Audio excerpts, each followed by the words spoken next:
Hey folks, today we're going to be talking about the Industrial Revolution and what the beginnings of it really meant for the world going forward. The Industrial Revolution is an incredibly important point in world history because without it, the world as we know it today would be lagging behind compared to what we're used to. To begin with, the Industrial Revolution, or industrialization, was a shift in global economics from handcrafted goods to those made by machines. Now, these machine-made goods were often made in a much more efficient fashion, be it the number of workers it took to create it, or the time that it took to create it, or the combination of the two. It takes about 80 to 100 years for a country to fully industrialize. They have to change their infrastructure to be able to handle the sorts of goods that come through. The Industrial Revolution also led to a rise in consumerism. Consumerism is this idea that describes when society starts to buy things that they want more than those that they need. So, they're, in certain cases, instead of buying clothes, they can then afford to buy cars, or nowadays, washing machines, televisions, all the stuff that we know and love today. Our main focus is going to be on the beginning of industrialization through Great Britain. Great Britain was the first country to begin to industrialize, and it began in the mid to late 1700s with innovations in the textile industry of all things. One of these important inventions was the spinning jenny. Basically, it was a way for cotton thread, to be made in a much more efficient fashion.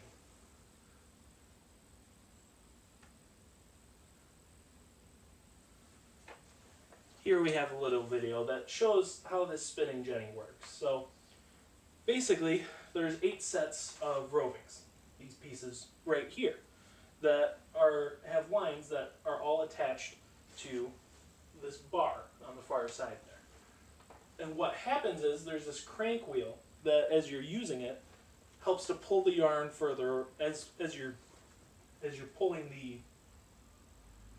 this back. It helps to stretch out the yarn. The spinning motion helps to tighten it, spin it, wind it a little bit better to create a little bit stronger thread. When you turn the wheel on the side like that, it causes all this thread to spin. Because basically what it's doing is it's pulling this cotton apart and spinning it so it becomes a little bit stronger.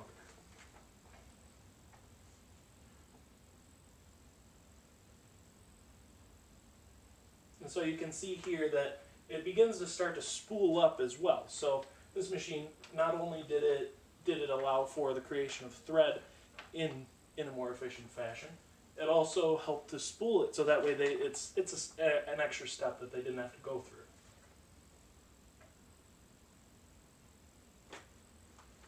And when it gets pushed back like that, it's basically resetting to try to pull more thread for it.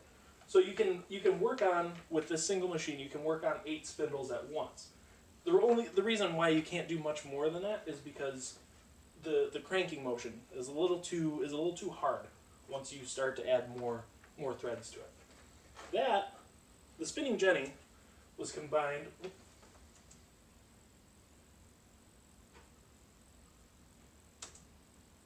Let's see. Technical issue. Okay, the spinning jenny was combined with the water frame, which was invented by Richard Arkwright in 1769. The spinning jenny was invented by James Hargreaves in 1764. So we're talking, just before the American Revolution, and it's about the time when these sorts of goods start to be traded a little bit more. So the water frame, one of the biggest things that this allows is that it allows for flowing water to actually power something like the spinning jenny. It wasn't just used with that, but it does help to create a more efficient product. Next, basically what we get when we combine the two, is Samuel Crompton in 1779 created the spinning mule, which uses water as a way to be able to mechanize this process entirely. Let's see how it works here. This is from a British museum regarding the textile industry. So as you can see here, she's getting it all together, but you notice there's so many more spindles that can be done at once. So this thing's moving back. It's in it because of the power from the motor. It's able to pull this further. It's a little tough to see, but there's threads going, and so it kind of keeps going back and forth in that fashion.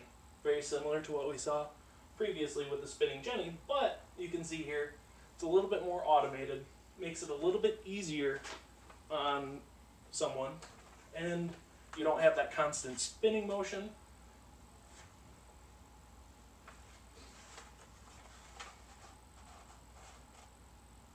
And you can see here there's way more than just 8 threads that can be done at a single time. And it's a little bit quicker too, because instead of having to crank the entire time, it's doing it automatically. Imagine that.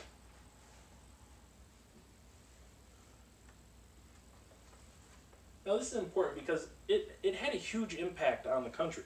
It really changed the textile industry from what they call as a cottage industry. So the cottage industry is something that's manufactured at home, because you've seen spinning wheels and stuff like that, to where that's how this thread used to be made. It was made per person for whatever you needed. You would buy the raw materials and you have to spin your own yarn. Well, this allowed for fewer people to have to do this sort of thing. So it freed up a large chunk of the population from needing to make their own thread that was necessary to make their own clothes. This, combined with the fact that Great Britain was a juggernaut at the time. You know, you're talking their global expansion where the sun never sets on the English Empire. So with Britain having control of this, they're actually able to ship it and sell it at a much cheaper price, which is a good thing because people can now buy clothes or buy yarn to make their own clothes, which saved them quite a bit of time. The only issue is that working conditions are fairly poor. If we look back at the video of the spinning mule, we can see, as the curator here is going through, that you have to make sure that everything's going smoothly. But that's moving automatically. You have no control over that speed. So you could possibly, if you don't move your hands in time, you could lose a finger, or you could end up losing a foot or a toe, or something pretty rough can happen to you. That being said, they also allowed children. Women and children were both allowed into these sorts of workplaces. This child probably can't be much more than 7 years old here. And that was actually a fairly big problem at the time. But in 1819, the British started to address this with the Factory Act of 1819, which set an age limit of 9 years old for children working in textile factories, among a couple other factories as well. Most of these children were employed at nighttime because parents still did want them to get some sort of education, and a lot of that happened during the day. So this became a little bit bigger of a problem for Great Britain. So they passed the Factory Act of 1831, which set a precedent that people under the age of 21 could no longer work between the hours of 8:30 p.m. and 5:30 a.m. It also set a limit for a minimum lunch break as well at about, I believe it was an hour and a half. And up until the mid 1930s, or 1830s I should say, it was legal for factory owners to have children as young as 9 years old, working more than 48 hours. I work full time, and I don't come close to that. So imagine being a 9-year-old that was working 60 hours a week. Didn't happen that often, but it happened often enough to where they had to start writing legislation to be able to protect the children for it. One of the biggest things, why does the Industrial Revolution matter to us? Well, it really transformed the economy with something just as simple as being able to make thread in a more efficient fashion. By doing so, it allowed for people to start focusing on what they felt was necessary in their own workplace and their own time. They no longer had to have someone stay at home consistently trying to make yarn because they need a new shirt for work or something like that.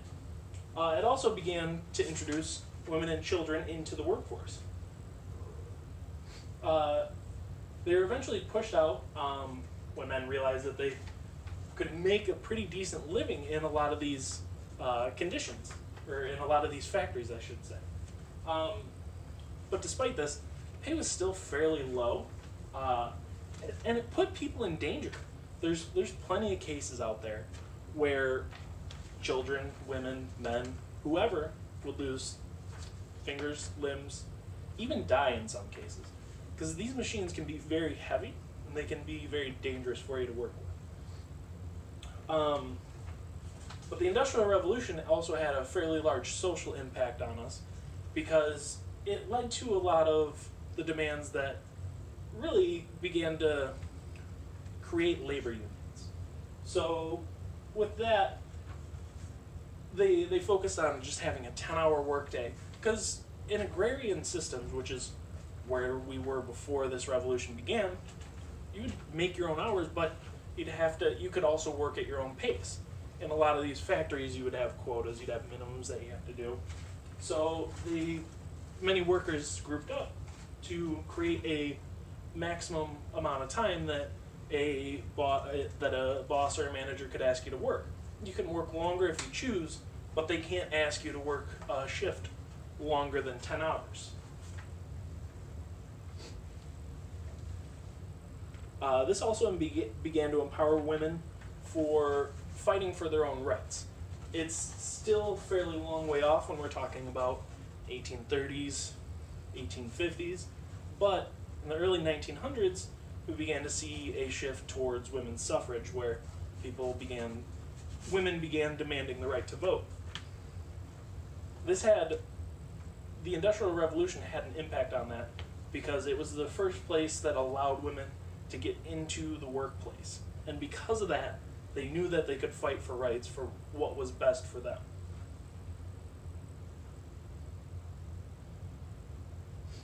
And the foundations of workplace safety regulations began in Great Britain in the 1800s, due in large part to the explosion of jobs in the manufacturing industry. Textiles were merely a start for the mechanization of Britain and served as an example of what was to come for countries that would start to industrialize after them.